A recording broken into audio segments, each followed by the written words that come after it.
The Dodgers lose. The Toronto Blue Jays are back in the World Series with a win to pull even 2-2 in the Fall Classic. Let's react to it. It's live. It's a good night after a Blue Jays win on Couch Potato Diary Live.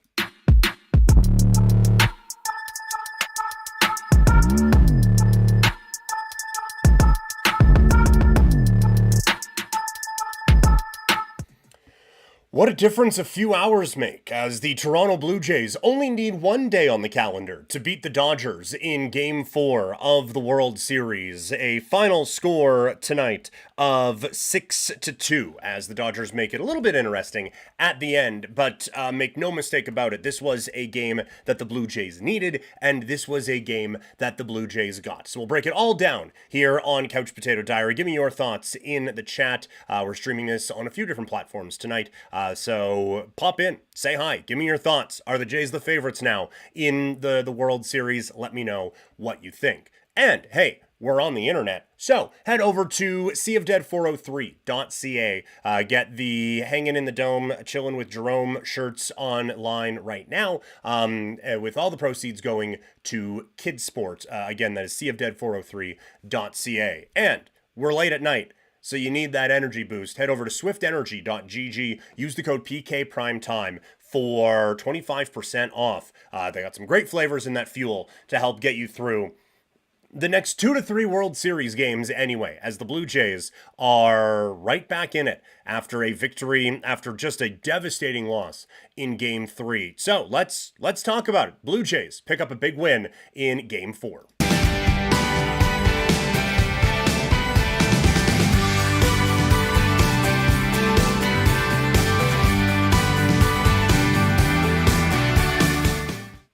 Oh, how do you not love it? How do you not love it? The Toronto Blue Jays are right back in the World Series. And look, I said it on the podcast this morning. I was a little worried it was done, right? I just, it is a really difficult thing to go 18 innings and use literally every reliever that you have and every position player that you have and still come up short. And to be able to bounce back after that and still be able to put forth a performance like this, man, oh man. Like, we talk about how these are the comeback kids and everything, but that's a lot. And so, like, just, there are so many times, we've seen it in the regular season, where the Blue Jays will lose, or win even, a really long game like that, but then it affects them for 2, 3, 4 games down the line. That obviously didn't happen here. And I said in the podcast this morning, Toronto needed to get off to a good start in this game to kind of put the sins of the past behind them. And it looked like they might. The first 2 batters of the game, no George Springer. We talked about it on the show this morning. Toxic, a late PK stream. And look, you had asked Toxic, who's messaging in the Twitch chat, about what do you do if Springer's not in the lineup. Well, he wasn't. We had said maybe Nathan Lucas, and nailed it. But Lucas was good as the leadoff guy tonight. He went 2 for 3 before he gets lifted for pinch hitter extraordinaire Ty France. And I thought he was pretty good, but a little bit of a shaky start because he goes down quick. Another one that bugged me a little bit, but we're not gonna harp on it because the Blue Jays won.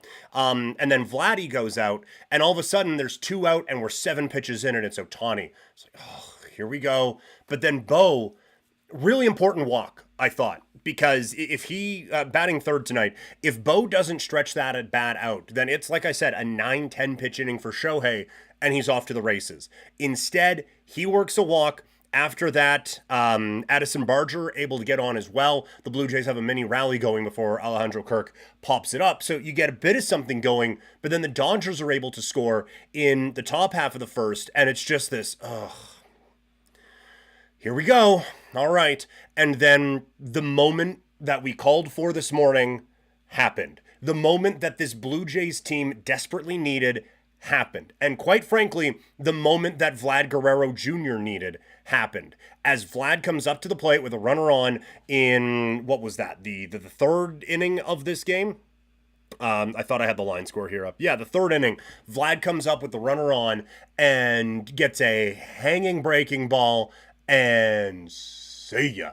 Just absolutely tattoos that ball out to left field and deposits it amongst Dodgers Nation and gives the Blue Jays a lead that they would not relinquish. And said in the pregame, I'm probably going to stop referencing that at some point, but I just nailed it today, so you know. But said in the pregame, Ohtani had his moment last night, earlier this morning, with 4 home runs, reaching base 9 times in a World Series game, setting a record not only for the World Series, but for any baseball game ever. That was the Dodgers star stepping up. And we have seen Vlad step up a number of times in this playoff, but not in the World Series yet. So he needed that moment. The Blue Jays needed him to have that, and he got it. Once again, the $500 million man in what I'm going to presume is the first $1 billion matchup in World Series history, with Shohei's $700 million on the mound pitching to the $500 million of Vlad Guerrero Jr. Might come a little bit short of that when Savage pitches again with his salary for most of the year at $57,000. But it's a star versus star matchup in a game where the Blue Jays needed the momentum to shift. You have your guy who is the main kind of firecracker for you in George Springer at the already on the bench. You need someone to step up, and Vlad steps up, and he comes up with the big hit at the big time when the Blue Jays needed it the most. Absolutely perfect timing for Vlad Guerrero Jr. to do that at that moment. It's a hanging breaking ball. Talking with my dad right before coming on this stream,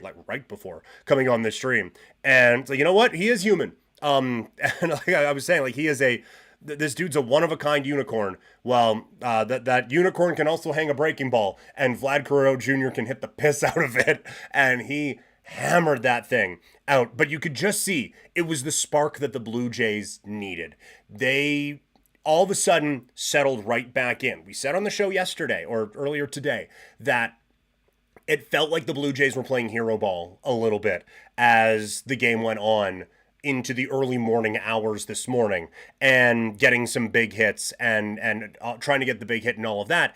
It seemed like the team kind of forgot who they were. And all of a sudden, Tyler Heineman is up for the 3rd time, and he's trying to crank a dinger. And Ernie Clement is trying to crush the ball. It's like, that's not you guys. But it felt like everyone wanted to be the hero. And then everyone remembered who's wearing the Superman cape, and it's a home run jacket, and it's Vlad Guerrero Jr. going through and high-fiving everyone, and that gave the rest of the team the confidence to just kind of settle in to the role that they play.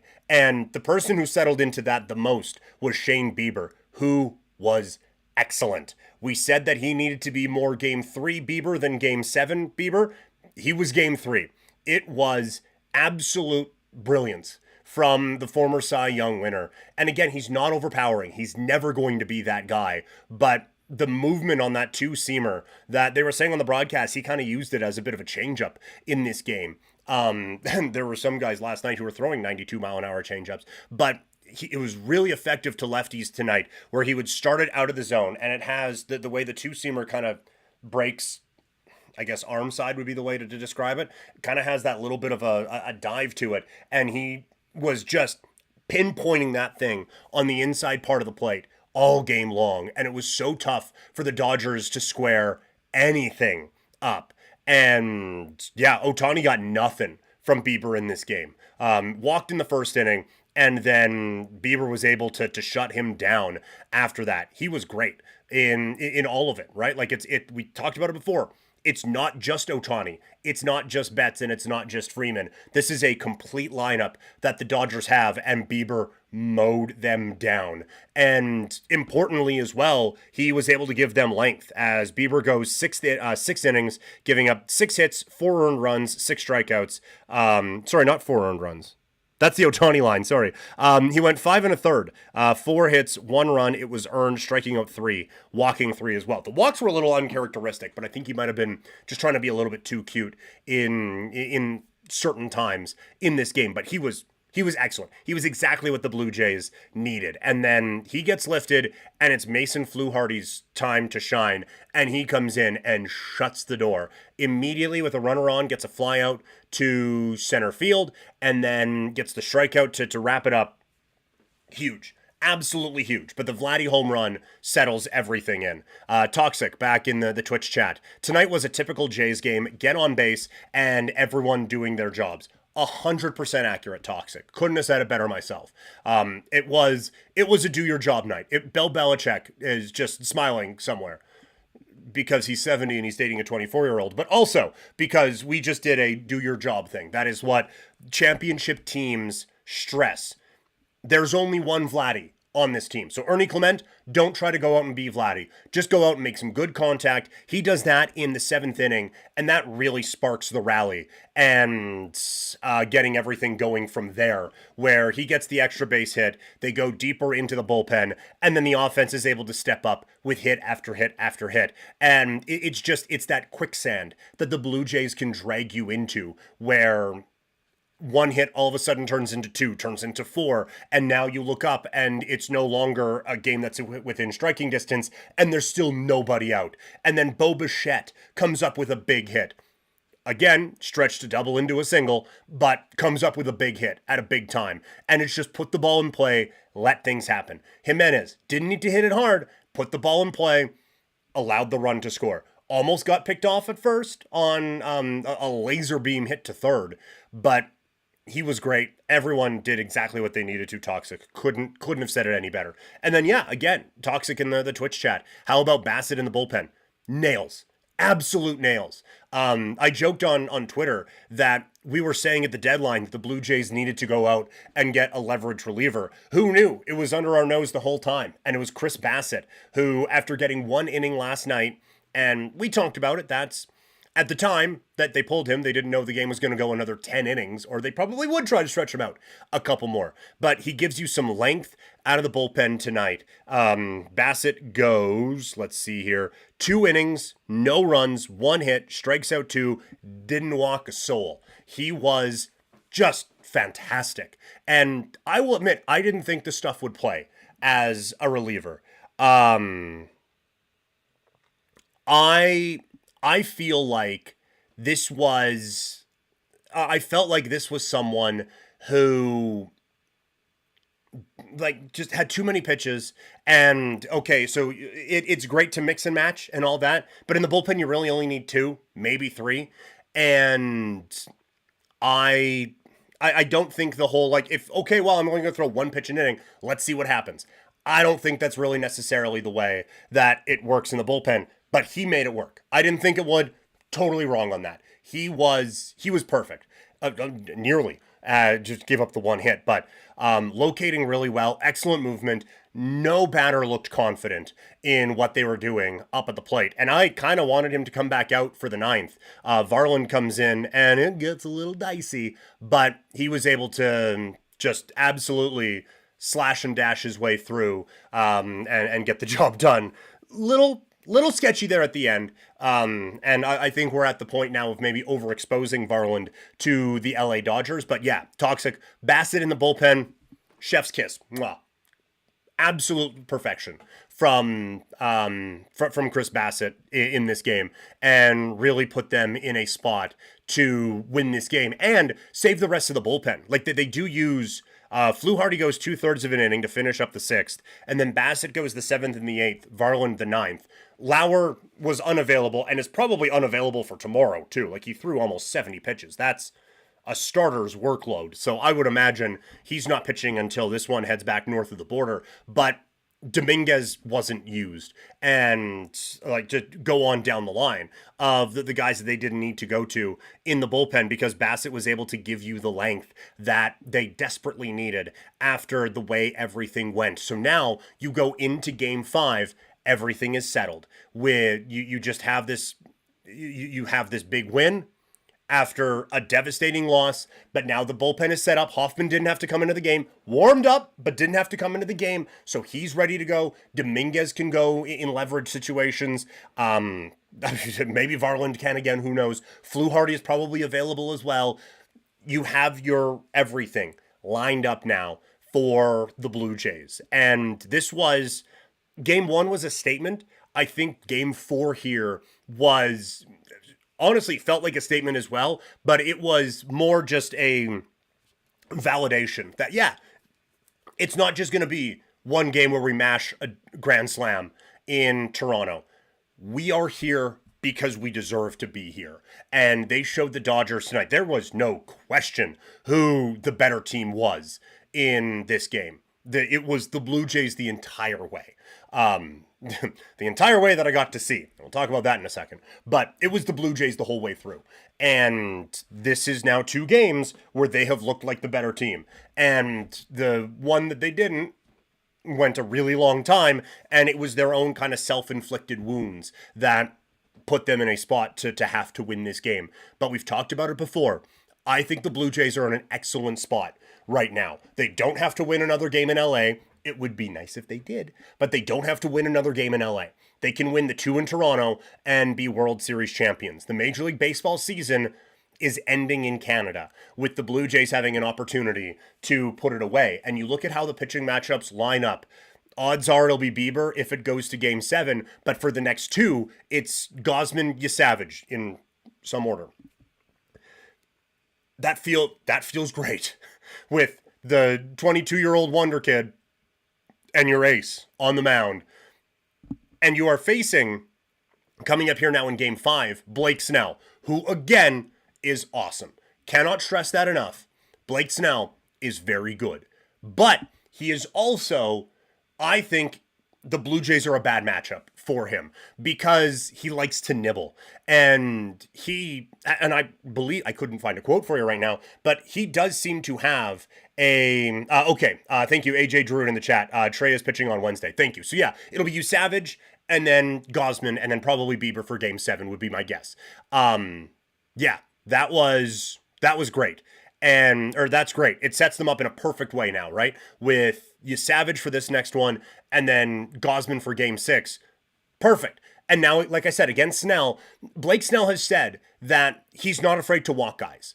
And he is perfectly fine. Like, okay, I'll walk you. I know I have the stuff to get around it. But this Blue Jays team is just different. And they are very content being patient up the plate, waiting for a strike, and then pouncing on it. It is just a completely different animal than facing a Yankees team that's a three true outcomes team. Or a Phillies that can kind of be that as well, where they'll strike out a ton of times. This Blue Jays team isn't.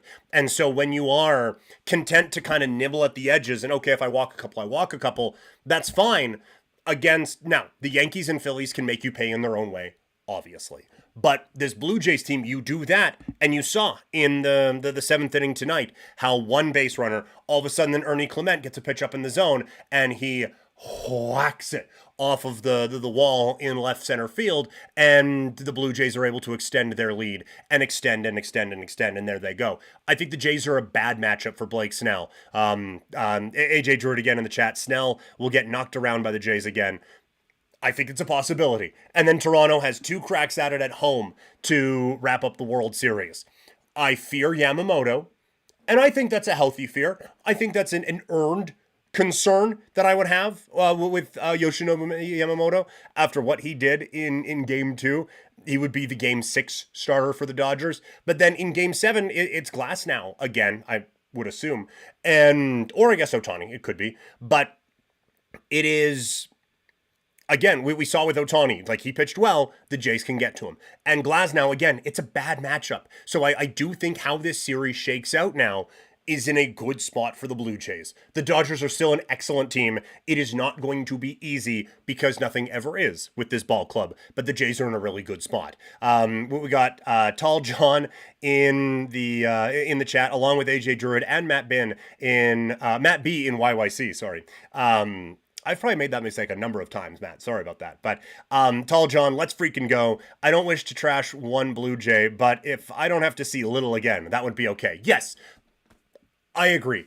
While I feel for the man who had to go out and be cannon fodder in the 18th inning to Freddie Freeman, let's not, okay? Or let's go up by 15 in game number 5 and let Little come in and just pitch to his heart's content. 6 innings for all I care. Then and only then would I feel comfortable with that, but that is fair. But the rest of the bullpen is set up in a pretty good way. And Matt B, let's go Angels. Huzzah. Look, I love Angels. Mike Trout, he's fun. And the Angels have an all-time you kind of had to be there thing with the rally monkey, that if you try to explain that to someone who wasn't watching the World Series in 2002, you sound like you were on every hallucinogenic drug in the history of the world, saying, "Oh yeah, no, the Angels would just put a dancing monkey up on the thing, and then they would score a bunch of runs because the place would go insane, and they were the first ones to blow up balloons and just hit them together and make a lot of noise." So they were fun. So I always have a bit of a soft spot for the Angels after that World Series against Barry Bonds. Little is Jekyll and Hyde. I can do without. The thing with Little is that it's not just that he's Jekyll and Hyde, but he's always whichever one of those is the bad one, and he just gets away with it sometimes. Like, it's not like he comes out and is dominant and then sometimes he's not. He is perpetually missing the strike zone. But sometimes teams will bail him out by chasing it, and sometimes they won't. And sometimes they will make him pay dearly when he finally figures out that there's a strike zone there. So, hey, let's try to put it into the middle of it, and then kaboom. But sometimes they won't. So I have felt, and now we're being needlessly negative at 10 o'clock on a Tuesday after a Blue Jays win, but I have felt that Little, anytime he, for the most part, anytime that he had success, it was because the other team missed. It wasn't anything he did.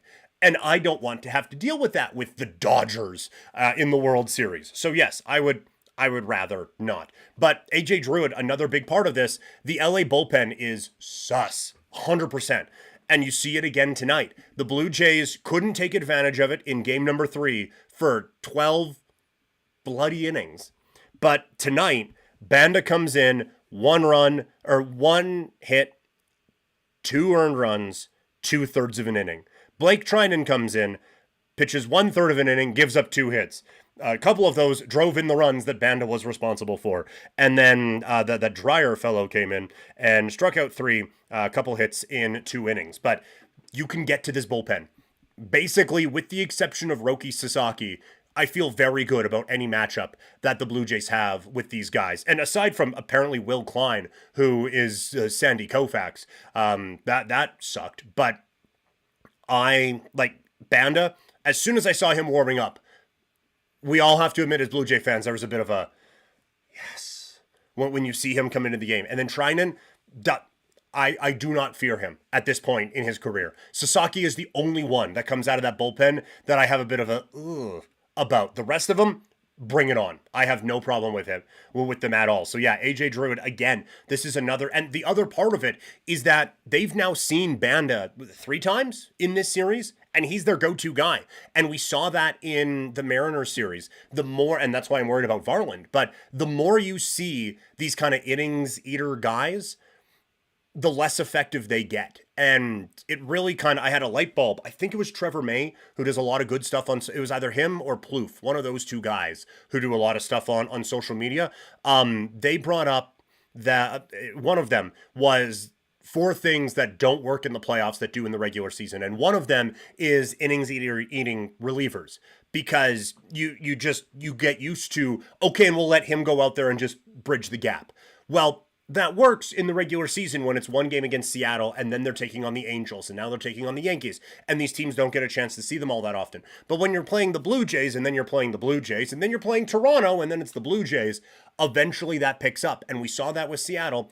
Took till game 7, but Bizzardo was the innings eater for the Mariners. He was the volume guy who would come in and just kind of stop the bleeding or just keep moving the baton, keep it between the white lines and keep it going in the right direction. So I think that anytime Banda comes in, it's going to be a good thing for the Jays. They have seen him, they are hitting him, and Bizzardo, they saw him, they got to him a little bit, and then George Springer hits the second biggest home run in Blue Jays history off of him and sends the Jays to the World Series. I think Banda could be that same thing. And then Trinan comes in. Vlad's already hit a home run off of him this year, and the Blue Jays got to him again in this game and hit him pretty hard. They have seen a lot of these guys now, and they have been able to, I would say, mission accomplished with the bullpen in 3 of the 4 games. Obviously, game 3, they got to it a lot based on how that game went, and then they didn't have a lot of success. But game 1, they got to the bullpen, hit the tar out of it. Game 2, Yamamoto didn't give him a chance. Game 3, they saw a lot of the bullpen. Game 4, Shohei goes 6, and then they need 3 relievers to piece together the last 3 innings of this ball game. Toronto has been able to execute their game plan, I think, better than the Dodgers have been able to so far in this series, even though we are now tied at 2 games apiece.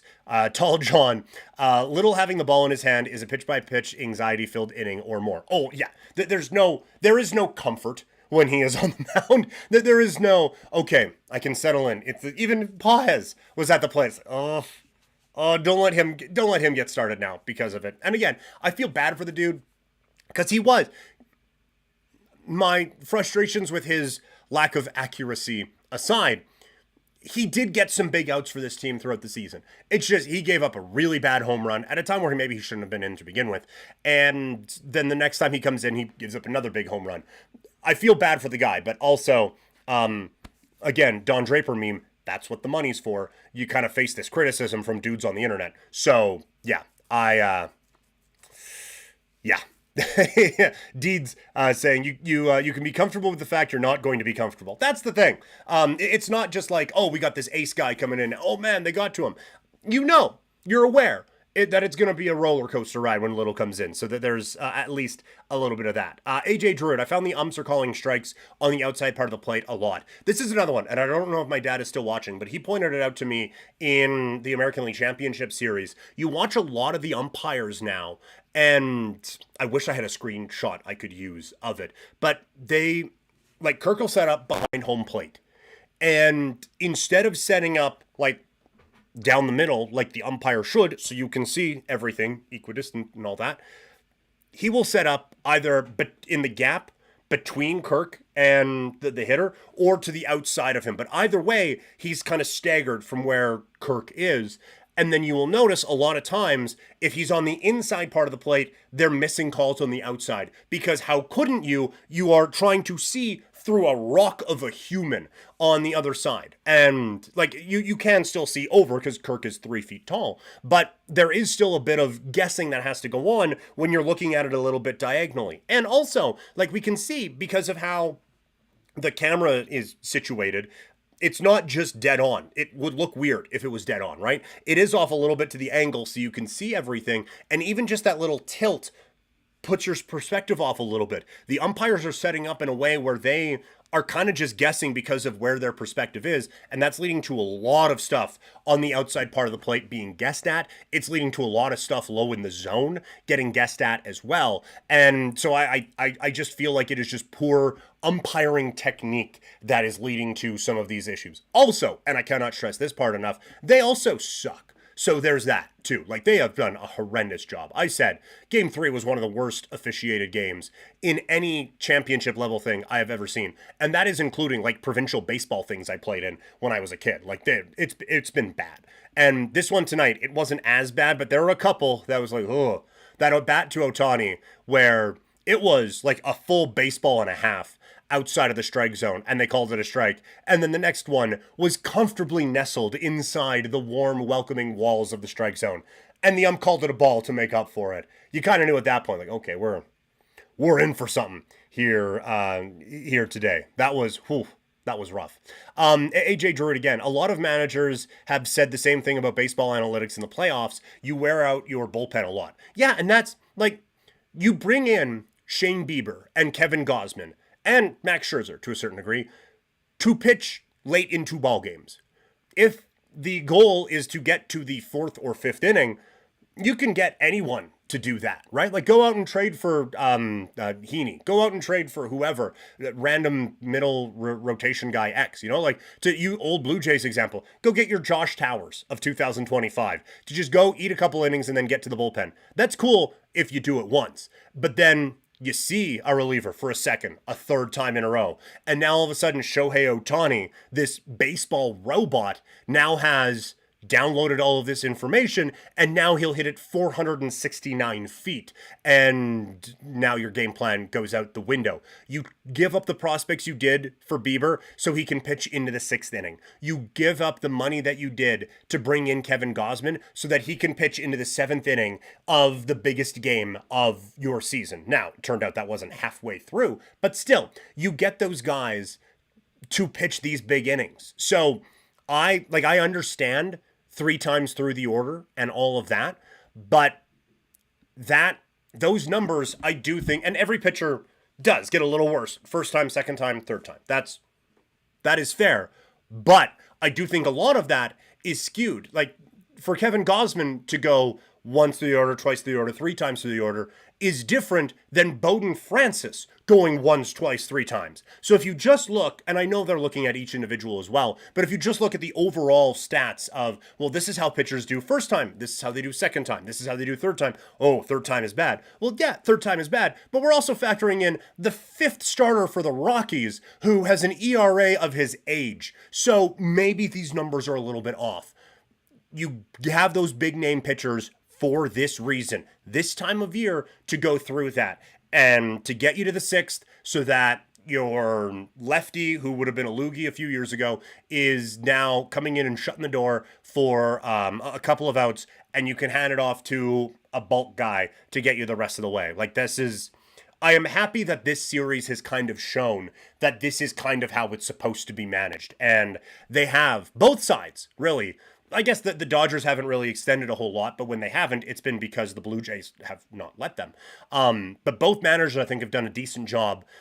Schneider's had to learn it, but a decent job of letting their starters go a little bit later in these games so you don't overexpose your bullpen that much more. So now it's going to be interesting. Game 5, you Savage on the hill. We'll see about George Springer and what he is dealing with. They said he was hour to hour, which is a really nice way of saying we're not starting him, but he could come in and pinch hit at some point. I would be surprised if he starts tomorrow. Again, no information on it at all. I would be surprised if he did that, just based off of how uncomfortable he looked, and it's day after day after day. And because if it was 3-1, he'd probably be in there. But at 2-2, not that you can give a game away or anything, but you have this, if you can buy him some time tomorrow, and then you have the off day going into the game on Halloween,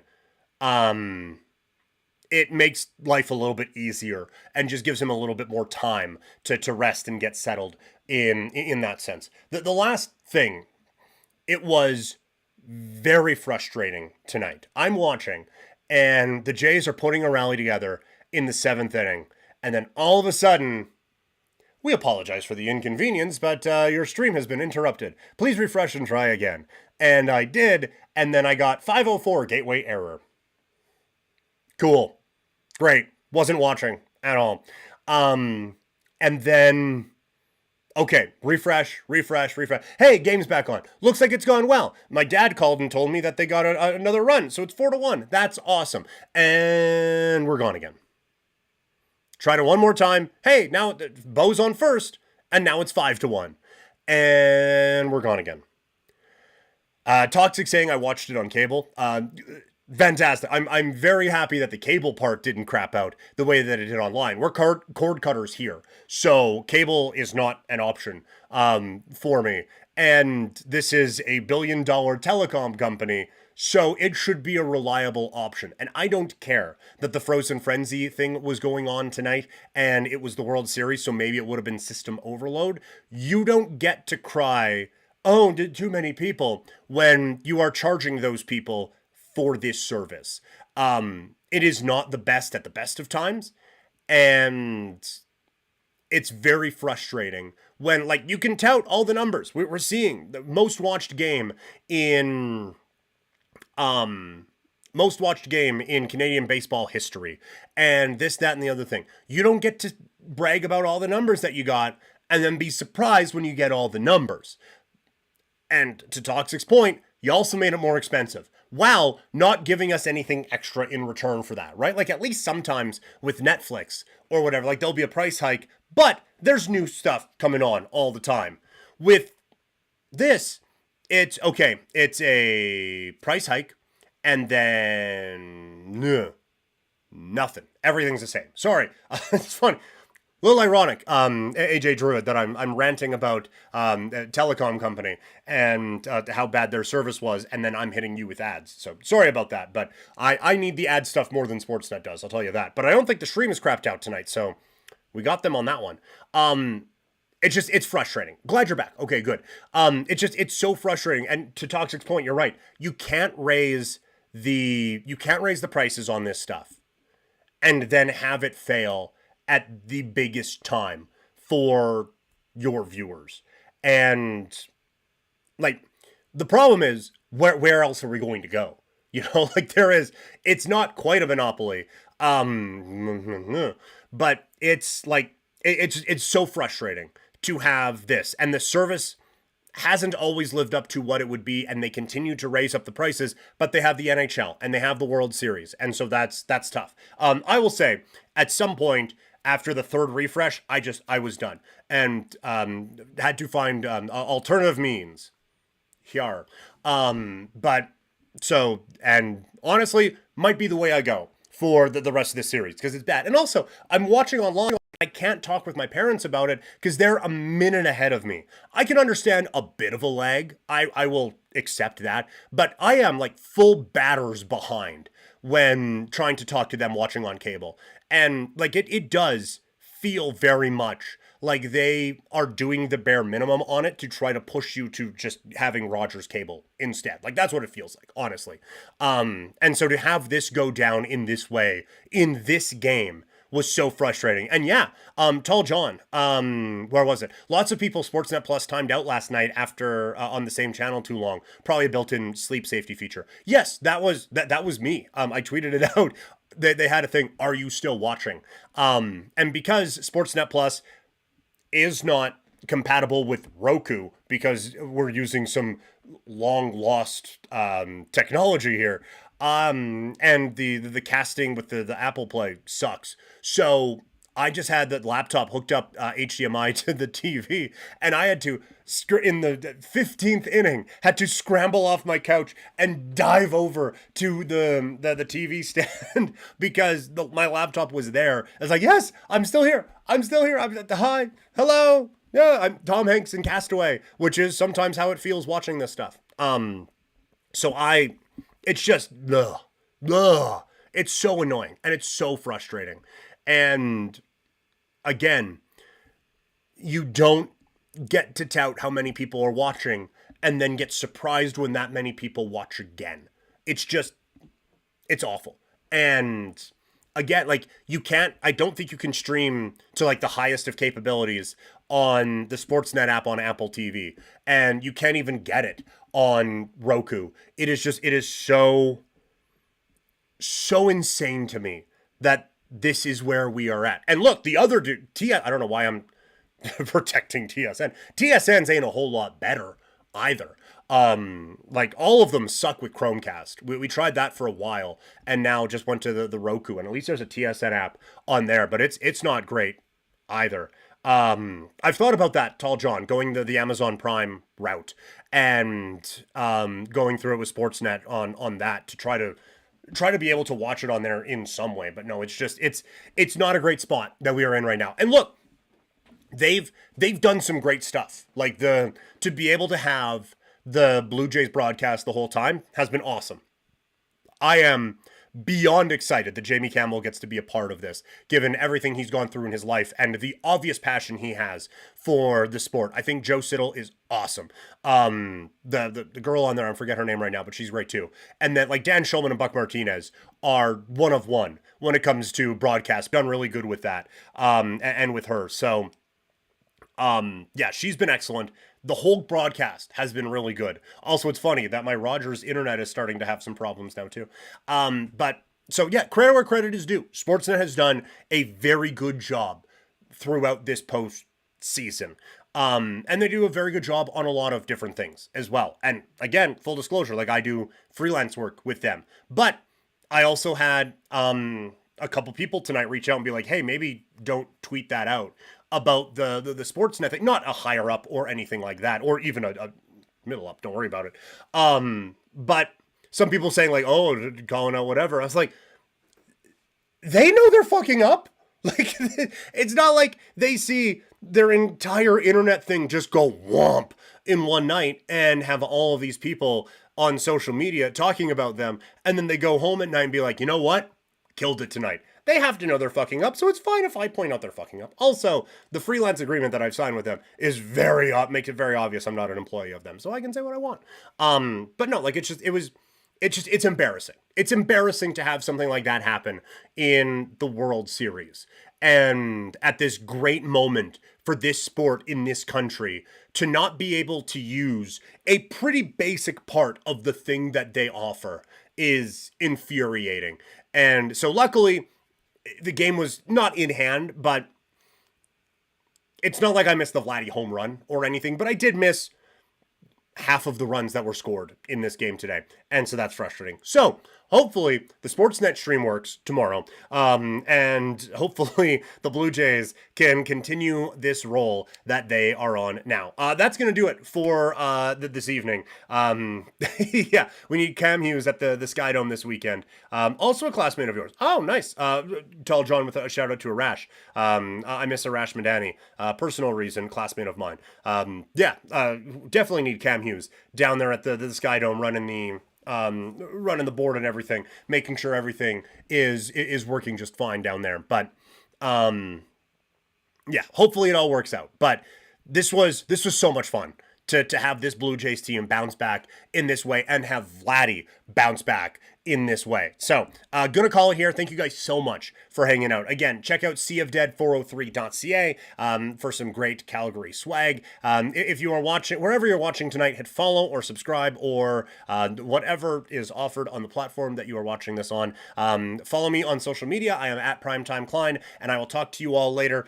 No stream tomorrow. This kind of was that. So, going to do a big football and baseball stream coming up on Thursday, 10 a.m. Mountain Time. Wherever you're watching this tonight, and from the chat, most of that is on Twitch. You can find me watching from Montreal. Okay, so noon Eastern Time. So you get a nice little sleep in there, AJ Druid. 10 Mountain, 12 Eastern, and we'll have some fun. Hopefully talking about another Blue Jays win on Thursday morning. Have a great rest of your night, everybody.